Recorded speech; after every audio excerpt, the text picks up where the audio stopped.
Es sveicinu jūs ar mieru, sveicināti kristietība! Mēs garantējam pareizo ceļu, un ceļš uz paradīzi ir drošs tikai caur islāmu. Pat pravietis, kad viņš lūdzas un lūdz, viņš vienmēr lūdz, lai viņa mājvieta būtu droša. Ja viņš ir visdidženākais radījums, viņš vienmēr lūdz, un es pat zinu, ka pravietim ir piedoti viņa grēki. Viņš ir pilnīgi nevainojams, tad kāpēc viņš lūdz? Varbūt pa vienam, pirms mēs ieejam tajā aspektā, ko tu minēji, lai gan tajā, ko tu teici par islāmu, ir kļūdas.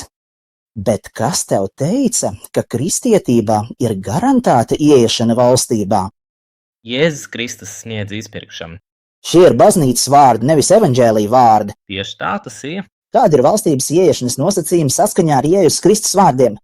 Es neesmu dziļi iedziļinājies, godīgi sakot. Es pašlaik iedziļinos tavos jautājumos un tajos jautājumos, ko es uzdodu cilvēkiem. Atver Jāņa evaņģēlija 17.3, Jēzus Kristus saka: "Un šī ir mūžīgā dzīvība, lai viņi pazītu tevi, vienīgo patieso Dievu." Un paskatījās uz augšu, saka tekstu: "Un Jēzu Kristu, kur tu esi sūtījis, tas nozīmē, ka tas, kurš vēlas iet pa mūžīgās dzīvības ceļu, ja? Atzīt, ka Dievs ir vienīgais patiesais Dievs un ka Jēzus Kristus ir viņa sūtnis. Un tas ir rakstīts tavā grāmatā līdz pat šai dienā, Jāņa evaņģēlijā 17.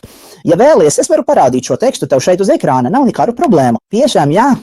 Šeit tiešām. Es ievēroju, ka teksts ir ļoti precīzs, ja jūs pacēla acis augšup uz Dievu. Un viņš teica: "Un šī ir mūžīgā dzīvība, lai viņi pazītu tevi, vienīgo patieso Dievu." Šeit ir lietots izslēgšanas rīks. Tas nozīmē, ka nevajag to interpretēt citādi, vienīgo norāda uz Dievu patieso un vienīgo būtību. Un kas vēl? Un Jēzus Kristu, kuru tu esi sūtījis, starp cita. To saka katrs musulmanis, tāpēc ir atšķirība starp to, ko izplata baznīca un baznīcas grāmatu tekstiem, kas tev ir izdomāti. Pilni indiešu filma Jēzus Kristus, Dieva dēls, iemiesotais Dievs, dzimis no jaunavas, atnāca miesā, lai izpirktu Ādamu iedzimto grēku, kur mēs patiesībā nemaz neesam izdarījuši. Tātad Dievs dzemdēja dēlu, lai viņš nāktu cilvēku veidolā, nomirtu uz krusta, tiktu apspļaudīts un nogalināts uz 3 dienām. Pēc tam viņš atdzīvojās, lai piedotu tavu grēku, kuru tu esi mantojis, lai gan tev ar to vispār nav nekāda sakara. Šī indiešu filma, ko tev piedāvā baznīca, patiesībā tavā grāmatā neeksistē, tavā grāmatā tās nav. Šī dramatiskā aina tavā grāmatā vispār neeksistē, tāpēc baznīcai ir ticība, kas atšķirās no tās, kas ir tavā grāmatā, kurai it kā viņi tic, bet Jēzus Kristus tev to visu ir vienkārši apkopoja. Viņš šo jautājumu izklāstīja Jāņa evaņģēlijā 17.3. Ja tu vēlas mūžīgo dzīvību, tas ir nemirstību un paradīzi, viņš norādīja uz Dievu, skatījās tieši uz viņu. Un šī ir mūžīgā dzīvība, lai viņi pazītu tevi, vienīgo patieso Dievu un Jēzu Kristu, kuru tu esi sūtījis. Lieta izlemta. Un saskaņā ar šo tekstu visi musulmaņi nonāks paradīzē, jo visi musulmaņi sāka šo frāzi: "Nav cita Dieva kā Allahs, un Kristus ir Dieva sūtnis." Vai šī ir musulmaņu pārliecība? Skaidrs? Skaidrs. Tavs jautājums par pravieti, lai Dieva svētība un miers ir ar viņu, pat islāmā musulmanis, kurš nomirst kā musulmanis un dara labus darbus, viņam ir garantēta paradīze ar Dieva atļauju. Ar savu ticību un labajiem darbiem viņš ieies paradīzē. Jā, bet attiecībā uz tavu teikto, ka pravietis, lai Dieva svētība un miers ir ar viņu, lūdza, piemēram: Dievs, tu, kas apgriez sirdis, stiprini manu sirdi savā reliģijā. Tev jāzina, kāds ir musulmaņu skatījums uz pravieti, lai Dieva svētība un miers ir ar viņu. Kāds ir musulmaņu skatījums uz pravīta? Lai Dieva svētība un miers ir ar viņu, viņš ir likumdevējs, kuru Dievs visaugstākais ir sūtījis, kā arī paraugs un labākais piemērs. Tāpēc viņš mums ir skolotājs. Tādēļ dažkārt dažas pavēles, kas Korānā ir adresētas pravietim, arābu valodā ir domātas. Pavēle ir adresēta pravietim, lai Dieva svētība un miers ir ar viņu, bet mācība ir paredzēta viņa tautai. Un, lai gan pavēle ir vērsta uz pravieti, tā attiecas uz visu ummu, musulmaņu kopienu. Piemēram, kad Dievs saka: "Saki, viņš ir Dievs, vienīgais." Vārds "saki" ir pavēle pravietim. Bet vai tikai viņš to saka? Nē, tā ir pavēle visai ummai. Tāpēc, kad pravietis lūdz Dievu, piemēram: "Ak, Dievs, tu, kas apgriez sirdis, nostiprini manu sirdi savā reliģijā", vai "Ak, Dievs, tu esi piedodošs, tu mīli piedošanu, tāpēc piedod mani", jebkura no šīm lūkšanām. Tas ir mācība musulmaņiem, mācība visai ummai. Kā mēs citādi iemācīsimies pareizās lūkšanas, ja neredzēsim, kā pravietis, lai Dieva svētība un miers ir ar viņu, pats tās pielieto, vai tā būtu lūkšana, vai gavēnis, vai svētceļojums, vai ziedojums. Kad es viņu redzu, viņš ir mums paraugs. Kad es viņu redzu, es daru tāpat kā viņš. Tāpēc, kad pravietis, lai Dieva svētība un miers ir ar viņu, saka: Ak, Dievs, tu, kas apgriez sirds, nostiprini manu sirdi savā reliģijā. Tas nozīmē, sakiet šo lūkšanu, ak, umma, dariet to un sekojiet viņam. Mācīsimies šo domu kā, bet runājot par garantiju, ka pravietis, lai Dieva svētība un miers ir ar viņu, noteikti ieies paradīzē, mans dārgais, tas ir skaidrs. Mums ir hadīzs, ka pravietis, lai Dieva svētība un miers ir ar viņu, būs pirmais, kurš atvērs paradīzes vārtus. Ne tikai tas, garantija ir tāda, ka viņš būs pirmais, kurš atvērs paradīzes vārtus, tāpēc viss ir skaidrs. Bet šīs lūkšanas ir musulmaņu audzināšana un mācīšana. Kā pareizi pielūgt Dievu, vai saprat kā? Pēdējais jautājums, tikai viena lieta, ko vēlos pajautāt. To tiek piedots, ja cilvēks nomirst ar to, bet ja viņš vēl ir dzīvs un nožēlo šo širku, daudzdievību, tad jā, Allāhs visvarenais un augstais pieņem nožēlu. Labi, pieņemsim. Protams. Tā tad redziet. Ja viņš pieņem islāmu, tad nav nekādas problēmas. Nē, protams, tas ir tāpat kā 99% no pavadoņiem, sahābiem. Viņi bija daudzdievi, bet, kad pieņēma islāmu, Allāhs visvarenais un augstais, viņus attaisnoja Korānā. Nē, doma ir tāda, ka Allāhs visaugstākais nepiedod širka grēku, ja cilvēks nomirst ar to, bet ja viņš nožēlo to, kamēr vēl ir dzīvs, protams, tiek pieņemts. Un, ja tavu pievēršanās islāmam ir patiesa, tad vari būt labāks par mani un citiem musulmaņiem, ja patiesi pieņems islāmu un ievēros to, vai, piemēram, ņemot vērā Umaru ibn al-Hatābu. Umar ibn al-Hatābs, lai Allāhs ir ar viņu apmierināts. Cienījams sabiedrotājs tautas farūks, taisnīgais kalifs, vai ne tā? Vai tu zini, ka mūsu kungs Umars kādu dienu? Ko par viņu runāja? Pirms viņš pieņēma islāmu, ko par viņu runāja? Viņa mēdza teikt, ja pieņems islāmu Hatāba ēzelis, tad pieņems arī viņš. Ko nozīmē šis izteiciens?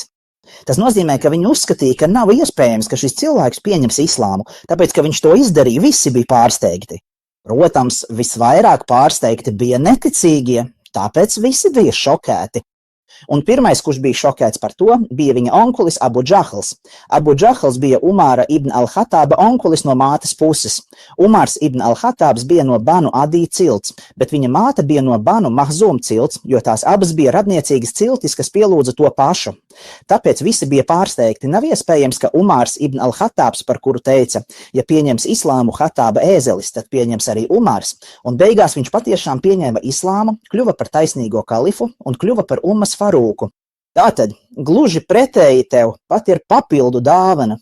Ja tu pieņem islāmu, tā ir Dieva dāvana, ka viņš tev piedod visu, kas bijis iepriekš. Tas nozīmē, ka tagad, kad tu pieņem islāmu, tu esi kā no jauna piedzimis, it kā tu tikko būtu dzimis. Vai tu zini, ka jaundzimušajam, kad viņš piedzimst, viņam nav nekādu grēku, vai tā ir taisnība, vai ne? Cilvēks, kurš pieņem islāmu, ir kā no jauna piedzimis, it kā viņš tikko būtu dzimis. Kopš kura laika tu seko šai lapai halijās?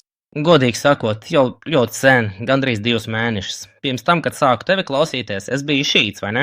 Nē, šis jautājums, lai Dievs tevi vada, tu esi labās rokās. Nav nekāda attaisnumība. Tāpēc arī bija nepiemēroti komentāri. Pēc tam turpina sekot manai lapai. Kas notika? Es viņai sekoju jau sen, un gandrīz visus jautājumus, ko esmu saņēmis no cilvēkiem, esmu ļoti labi izmantojis. Pirmkārt, automašīna. Es par to jautāju, lai tev video pierādītu. Un pierādīja, ka viņi ir brāļi, lai to apliecinātu. Es zināju, ka tas ir kristietis šejs. Es nezināju, ka tas ir Iljas Maksūrs un vakar uzkāpa augšā. Jā. Vakar es uzkāpu beigās šejs, Dievs to lēma. Rīt viņš gribēja uzdot šo jautājumu, viņš man teica, ja es kļūstu par musulmani, tas nozīmē, ka esmu bijis alku pielūdzējs, vai tad Dievs man nepiedos manas grēkus? Tāda bija. Labi, tagad tu esi pārliecināts brāli Iljas par islāmu. Es esmu pārliecināts. Cik tev ir gadu? 30. Mašallā, tātad tu esi gatavs. Vai labākajam? Nē, pirmkārt, tu neesi nokavējis, bet labāk atnākt vēlu nekā nekad, vai ne? Pastāsti, kas tev visvairāk pārliecināja debatēs vai tiešraidēs? Godīgi sakot, ja nav laika, nezinu, vai jūs bijāt klāt vai nē. Nē, viss kārtībā. Tu saņem 10 minūtes.